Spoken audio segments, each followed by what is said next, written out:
and welcome to May the Review Be With You with Nick and Joe. I'm Joe. I'm Nick. And today we're swinging in with your friendly neighborhood Spider-Man, Disney Plus's newest take on the Wallcrawler. I am very excited to talk to you about this today, Nick. Other than Star Wars, I feel like of all like the major media that's out there, I feel like this is the one that you and I like bond over the most. Yeah, I agree with that. Spider-Man and Marvel, anything Marvel. Yeah, and Marvel of as a course- whole, but it really started with Spider-Man, though. Yeah, that's true. We go way back with our Spider-Man, all the way back to when? What was it? The Nintendo GameCube Spider-Man game is my furthest memory. Oh my God! You remember that? Dude, I think it goes back even further than that. But you're referring to the Tobey Maguire Spider-Man 1 video game on the Nintendo GameCube, Yes. in which I had to be instructed how to use the C stick. Yes. Thank you. I'd still be stuck on that level all these years later. That's like one of my earlier memories. Of course, it goes further, but Yeah, the Yeah. Fox Kids '90s cartoon, I Yep. think, is what started it for us. yeah. And then also the MTV Spider-Man series, which only had like 13 episodes, which we loved. Yeah, damn shame. And I'm so glad you brought that up because like I get MTV Spider-Man vibes from this show, like in the way that it's animated. Yeah, I'm totally with you there. Although I do think the animation it feels more like, I don't know if boxy is the word. Um I don't know. I remember the one from MTV being a little bit more fluid, if that makes sense. Um Yeah, I think I know what you mean there. Because like they're going for like that comic book art style, right? That's a great way to put it. And I know what you mean as far as like that fluidity goes. Like when they're in like normal talking scenes, the animation does feel like it is a little more stilted. yeah. Right? In the action pieces, like it looks really good. Yeah. Like when things are supposed to be moving, right? Right. But you're right. I think that's a budget thing where when they're not moving, like or when they're just like talking, nothing is moving. Right. Which it's not a big deal. It's just a kind of a something I noticed. Mm. But yeah, I think overall so far, first two episodes, I've really enjoyed them. Some weird like similarities to our Marvel universe in a couple ways. Oh, I have Uh, thoughts about that. I want to. So we'll get into that, but I'll let you kick us off with where we want to start here. Cool.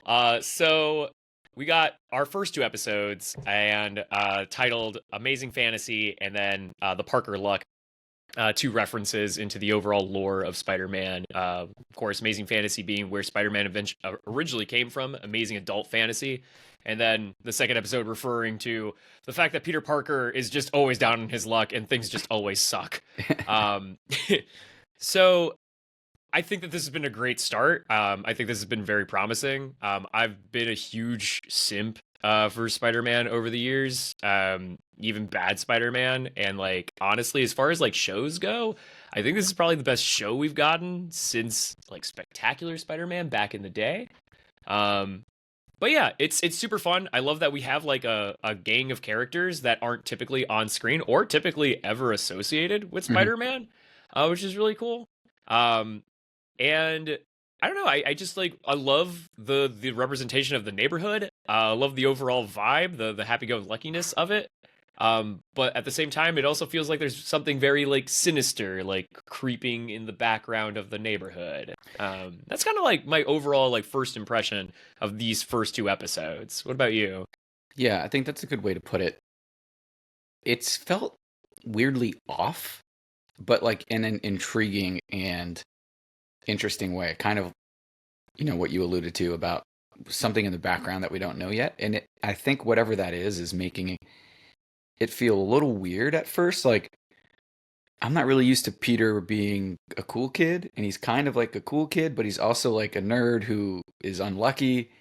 But then he's got Norman Osborn like basically recruiting him, which I'm still wondering about that because he recruited him originally when I was like, oh, does he already know he's Spider-Man? But then at the end of the second episode, it almost feels like he just discovered that he was Spider-Man after he was at Oscorp. So I'm that whole thing is going to unravel a little bit, and we'll get more clarity, which will be fun. But yeah, it's a little.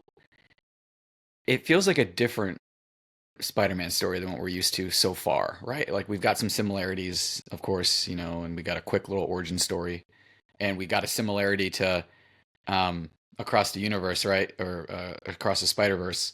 Um, his spider comes from another dimension to bite him. Uh, so yeah, all around, it feels like we're kind of piecing together other storylines into this one. Let's start off here with our in-depth discussion on something that you already touched on, Nick, and that's Peter himself. I feel like that's a great place to start. Um, and I think you kind of hit the nail on the head where I feel like this Peter does feel he has very similar qualities to like the Tom Holland like Yeah. Spider-Man as like someone who's like very awkward but like in a funny way that's relatable, right?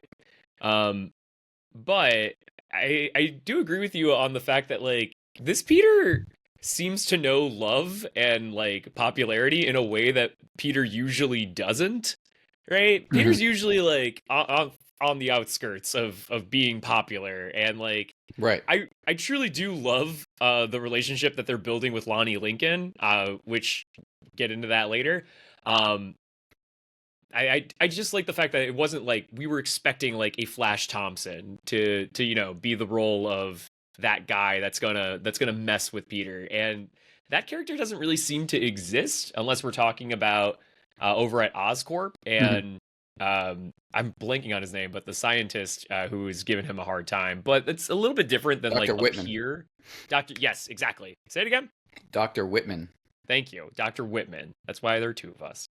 Um, um, but yeah, it's a little different when it's not one of his peers who's giving him a hard time. So I think it's interesting that that character hasn't emerged yet. Granted, it's only been 2 episodes, and it feels like we were really fleshing out the neighborhood.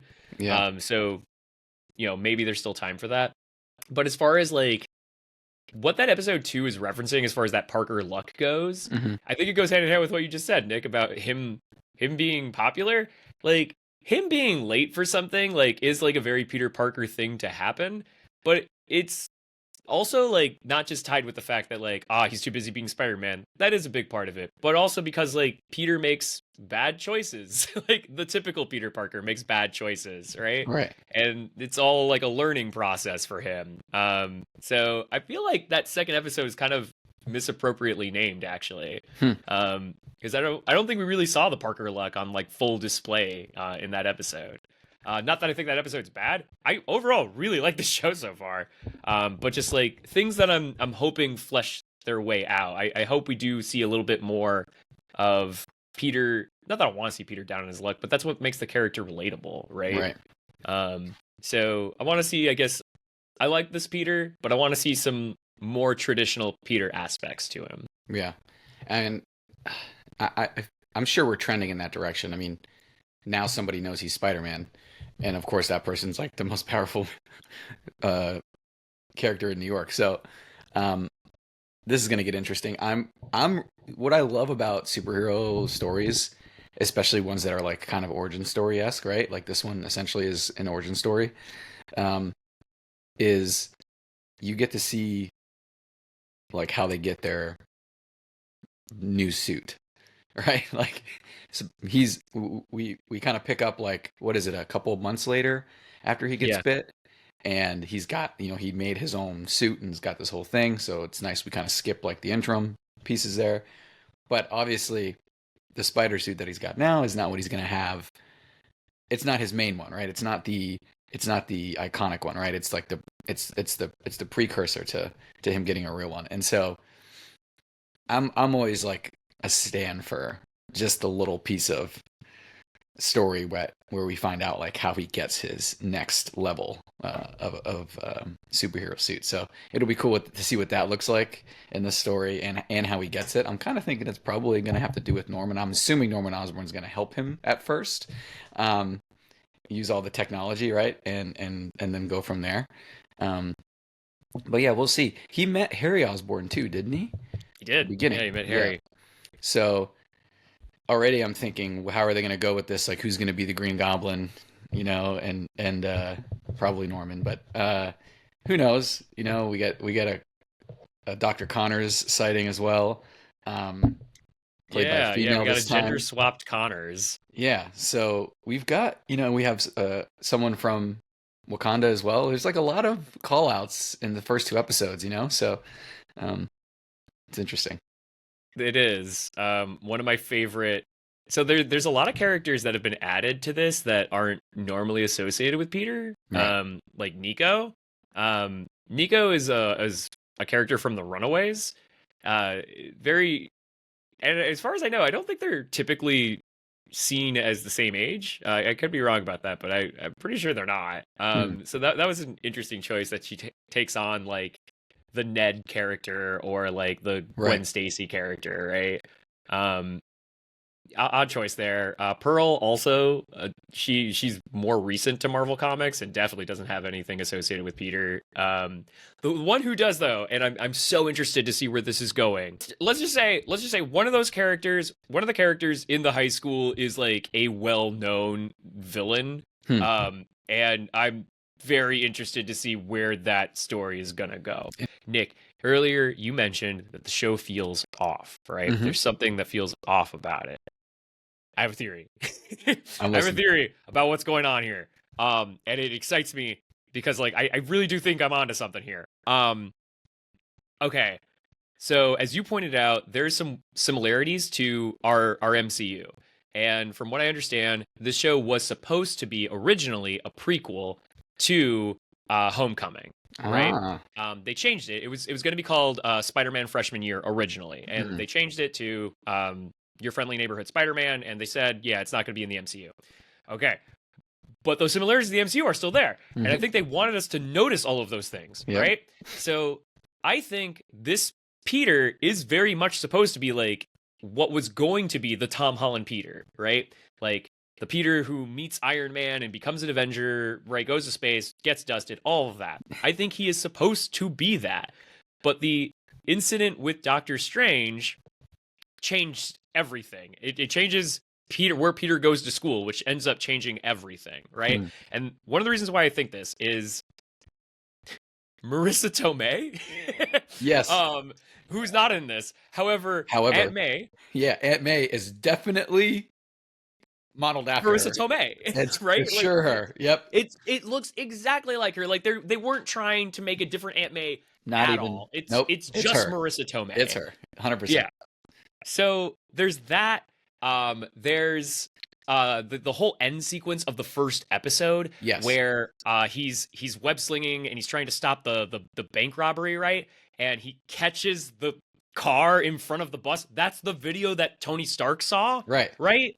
And then of course the end, which is like this hard, like we get the what's the song, Nick? You know the song. With your left hand free. I don't remember. I wasn't listening to the song. It's the same song. Is it the same song it plays? In Civil War, when Tony says, I'm gonna go, like, I think I know a guy, and he goes to New York, that's the song that comes on when Peter Parker shows up in his apartment and Tony's there. That scene at the end is the exact same too, right? He sees the car, same scene. Sees the really cool car outside, walks in the house, like, hey, May, there's this really awesome car outside, and then he sees Norman Osborn sitting on the couch, not Tony Stark. Right. And this scene basically is the same. It's the exact same. Right. Yeah. I don't think that that's a reference. I think that's supposed to tell the viewer there's something very wrong with what's going on here. This isn't what's supposed to be happening. So Doctor Strange showing up, essentially, it's a branch timeline. Maybe. Yes. This is a branch timeline. I like that theory. Because like when Strange shows up, he says the first thing he says is, "Where are we?" He sees the name of the school, and then he says, "We're not supposed to be here." Right. Yep. Yeah. I think you're absolutely right. Branch timeline, especially with that spider coming down from whatever universe Strange was supposed to be in. Right. So, super interesting. Very interesting. I love the premise. Yeah. Very exciting stuff. Also, the fact that we got a Venom creature so early on in the show, I'm always a sucker for that too. So ridiculous. What a horrible first day of school. Yeah. But yeah, excited for. I'm just excited for, I guess, a lot of the plots that have been put down. There's a Yep. lot of different plot lines that have been put down. There are. Yeah, there's a lot. But yeah, awesome, solid first two episodes. Yeah, agreed. I'm really excited to see what's coming next. Just as a quick shout out, I think my favorite sequence of the entire like 2 episode premiere randomly was just Lonnie walking home. I loved that. You know, it was such a random segue, but like you get to see the neighborhood and you get like depth into this character. Yep. That tells me that this is a show that's like it's really like gonna try and stick to the guns of like this is a show as much about Spider-Man as it is the neighborhood. No, one more thing. Ooh. Sorry, one more thing. One more. Last thing. One more thing. So I was looking at the social media buzz for this show, and something I wasn't expecting was for those of you who follow voice actresses, Sarah Natterkenny, who is most famously known for being Ash Ketchum in Pokemon. She posted with one of the actors. I think it's the actor who plays Lonnie Lincoln. I could be wrong. I'm not sure who it was, but in any case, she posted with one of the actors. Said, I'm really happy and proud about this project. I went on a dive. I was like, wait, is she in this show? Went on a dive, couldn't find anything. I was like, I guess I was wrong. Then I saw she posted a tweet in which she said, I am in this show. Go watch it. And again, I went to go to IMDb this time to look at the cast. She's not listed at all, which makes me think that she's going to be some sort of surprise character. And I have no idea who that could possibly be, given her voice. Well, I guess she has many voices, but given her talents, I have no idea who that could possibly be. Interesting. Well, that's something to look forward to as well. Yes, very much so. Yeah. So we'll be on the lookout for Sarah. Love her work. But yeah, we probably won't pick this up again until we get to the finale, when we have a lot more to talk about with this show. Yep. But if you're interested in our thoughts while this show is going on, Nick, what's the best way that people can keep up? Hit that subscribe button here on YouTube. Let us know in the comments what you think about the first 2 episodes and throughout the rest of the series. And then you can find us on Threads at May the Review Be With You, where we're just going to have, we'll have our random thoughts there. And yeah, and until next time. May the review be with you. Peace.